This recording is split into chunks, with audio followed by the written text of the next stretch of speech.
Welcome back to another episode of MBAs Teach Econ. In today's class, we're going to discuss perfectly competitive markets or perfect competition. Now we're going to do this by first going over the assumptions that set up our perfectly competitive market, and then going through a brief example of how the invisible hand might work and how it allocates resources in a given market.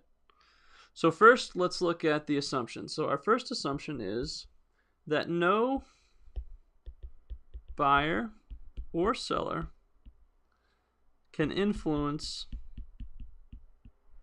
the market price. And so this means that no buyer or seller is large enough or powerful enough to change the equilibrium price that the market sets. So number two is that all sellers in the market sell identical goods. That means that there are no differences between one good and another. If we're selling number two pencils, all of the number two pencils work the same, look the same, etc. There's no differentiation.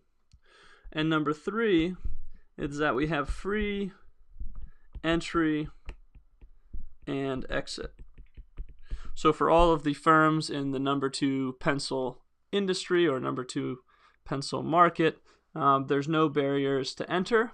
They can enter at will, and there's no penalty for departing the market. So there's no tax penalty, no cost for that firm to leave. So they can enter and leave as they see fit. So now let's take a look at an easily explained market. We'll look at the bubblegum market. And so here I'll draw the gum market X and Y axis here. So this is the gum market, price on the Y, quantity on the X, and then we'll have one of the firms in the gum market over here on the right. So this we'll call firm 1, and once again price and quantity. All right, so in the gum market, we have a given demand for gum. We'll say that's downward sloping. And we have a given supply of gum in the gum market. Now, in this perfectly competitive market, there's no buyer or seller that can influence the market price. All of the gum is identical, and there's free entry and exit for firms.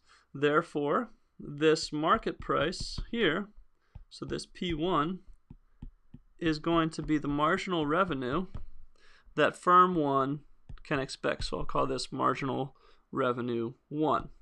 And so let's get some cost curves down here for firm 1.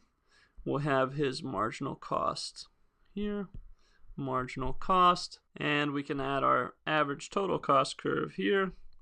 Of course, we know that our marginal cost passes through the minimum of our average total cost. Now, if you remember back to our last class, profit is equal to total revenue minus total cost, where total revenue is price times quantity, and total cost is our average total cost times quantity. So we're going to take our Q's out here.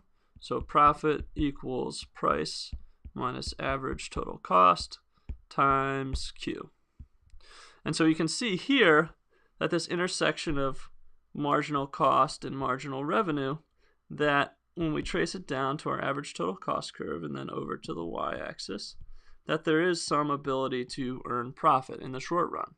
All right, so in perfect competition, in the short run, we can have positive or negative profit. That's possible. Now let's think about the long run. So if there is profit to be made in this industry, we can almost guarantee that more firms, and we definitely can guarantee in perfect competition because there's free entry and exit, that more firms will enter the market. So supply 1 will shift to supply 2. And then if you notice here, our price will change as well. And then drawing that over against firm 1, you can see that marginal revenue 2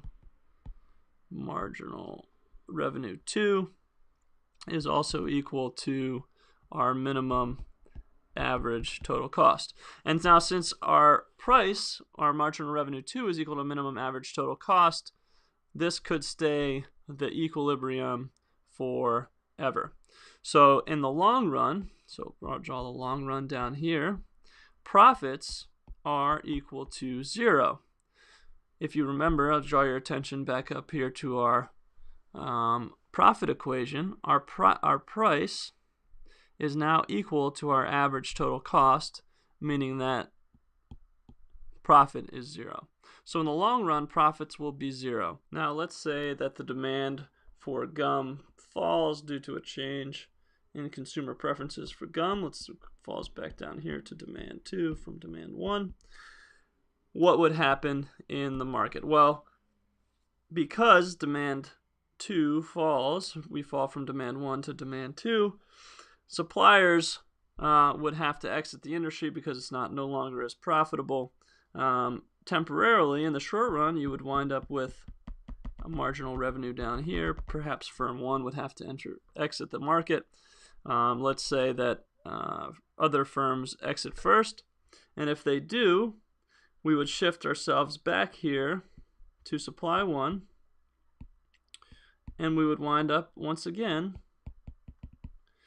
where our price, and we'll call this P star because it's going to be our equilibrium price for the long run, is now equal to our minimum average total cost again.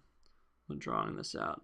And let's think about it again. Let's say demand were to fall again, like people are moving away from gum.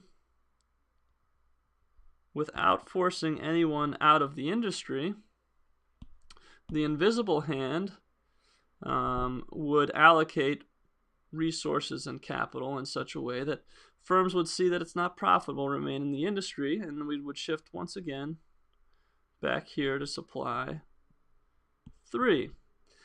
And you could see that in the long run, in perfect competition, you wind up with a horizontal long run supply curve. So this will be long run supply, and it is horizontal.